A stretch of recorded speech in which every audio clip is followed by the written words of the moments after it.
Hey guys, Peck and Sisters Farm here. Going to be talking about the old war machine, John Deere 1023. Um, had had to get into the shop here for its general 50-hour flush that they're going to provide me. Every 50 hours, they told me to bring the tractor in for its flush for the hydraulic issues. But so far, so good. I'm pretty much done with mowing this year and haven't had any issues whatsoever. No leakage, and I've been watching it like a hawk with all the issues I've had. If you guys don't know, please go back in my videos and watch all the problems we've been having with this mower. Brand new mower. I think it's 3 years this October we've had it. But the problem started within the first year. But she's going pretty good. I've added a couple things. I don't know if you guys seen my counterweight. I didn't want to pay $400, $500, $600 for counterweights and stuff like that. I just didn't feel like it was worth it to me for just some steel. So at this tractor trailer repair shop, these are tractor trailer brake drums, and the mechanic, I've never weighed them, but the mechanic told me they're 100 pounds, 125 a piece. They are very heavy, and I've got 4 bags of Satcrete in there, in there. So we're pushing about, if he's right on them, pushing about 500 pounds, and that's, from what I understand, the recommended weight limit to have in the back. And it works. It's a lot less sketchy when you got that back there, of course. And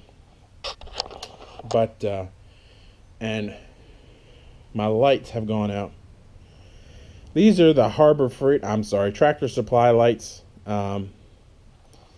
They were like $30, I think. 39, something like that. $30 to $40. They're called the Travelers.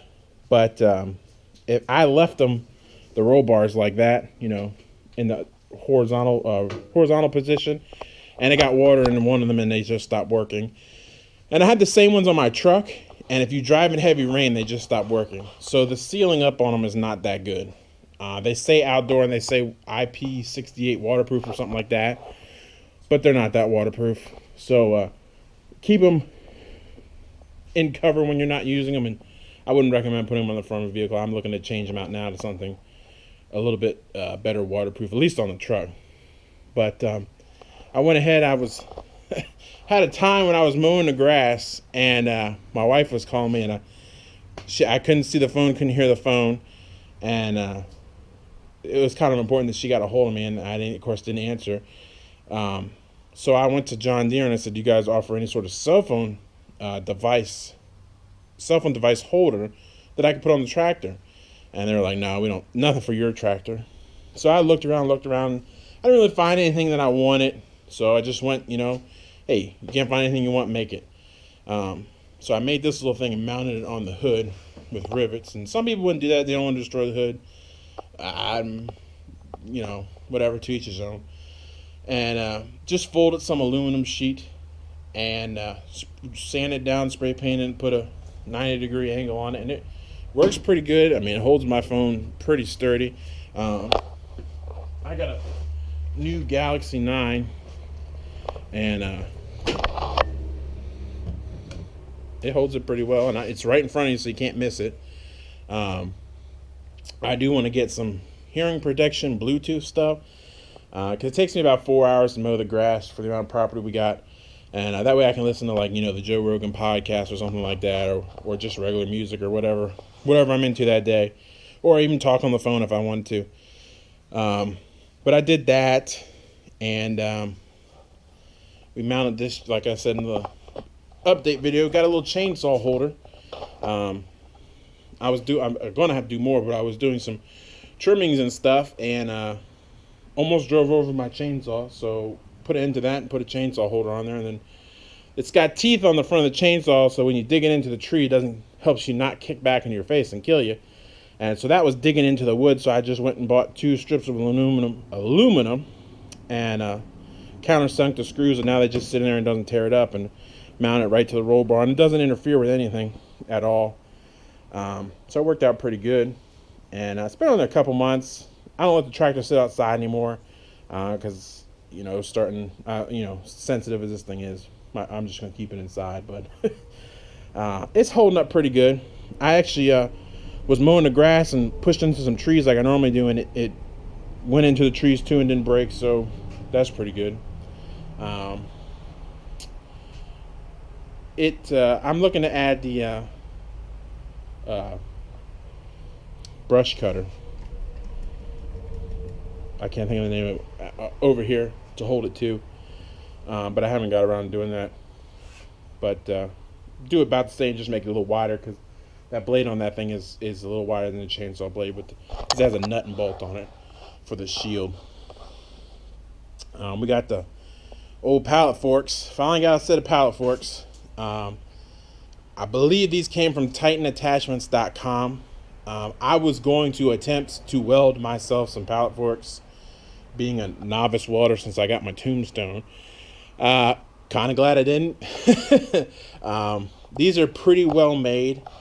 I did send them a little email because this area right here will collect with water, but it hasn't rusted out. But I imagine eventually it will over the time.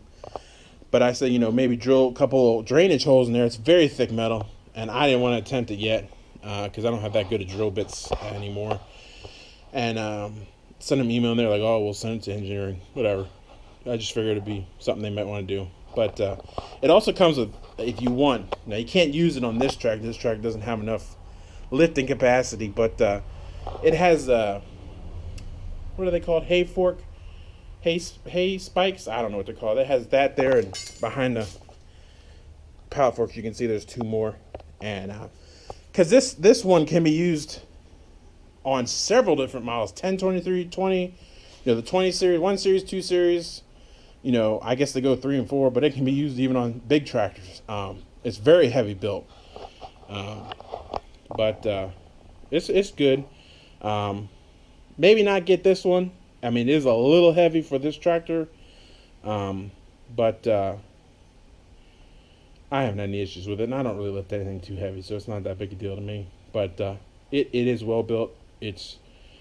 I think it was like $300 if I'm not mistaken. The Pallet Forks doesn't come with it. I went to my local scrapyard, and basically anything in the scrapyard you see you can buy for like 40 cents a pound. And I think they got these Pallet Forks for like $30, $40 maybe. And they're like real forklift Pallet Forks. But working pretty good so far. And like I said, they did my 50-hour service through our little agreement that we set up since all the issues I'm having, and I didn't have any issues.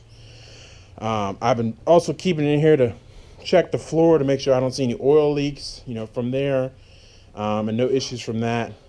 So it's going pretty good so far. And hopefully, we won't have any more issues. But who knows?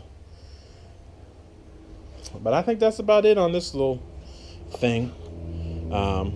Appreciate you guys listening. If you got any questions, comments, leave them in the bottom. I try and answer everything. I'm not that big a channel, so I can pretty much answer any questions on there. But that'll be it for me today. And y'all have a good day, and I'll talk to you later. See you.